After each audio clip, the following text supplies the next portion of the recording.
Cat cow pose. কি করব সবাই শুনবে ঠিকভাবে। এখানে ফাংশন হচ্ছে মাথা, আমাদের পেট আর কোমর।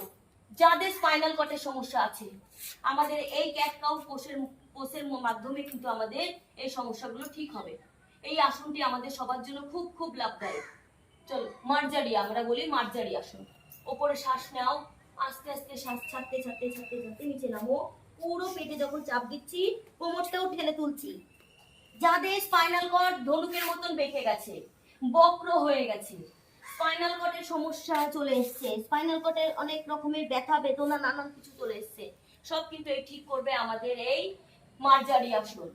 আবার উপরে শ্বাস নাও, আস্তে আস্তে শ্বাস ছাড়তে ছাড়তে নিচে নামো, পেটে চাপ দাও, একদম কোমরটাকে ঠেলে তোলো।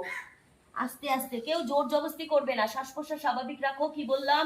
ওপরে শ্বাস নিতে নিতে ওঠো, শ্বাস ছাড়তে ছাড়তে নিচে নামাও। যখন নিচে নামাচ্ছ, পেটে চাপ দিলে পারে কোমরটা আস্তে আস্তে উঠছে।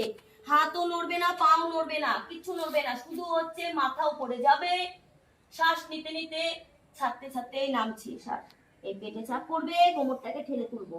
যাদের প্রচন্ড কোমরে ব্যথা আছে, সেটাকেও কিন্তু আস্তে আস্তে রিলিফ দেবে। তাই অবশ্যই এই মার্জারি আসন আমাদের জন্য, আপনাদের জন্য, সবার জন্য খুব খুব দরকার। তাই এটা অবশ্যই করবে।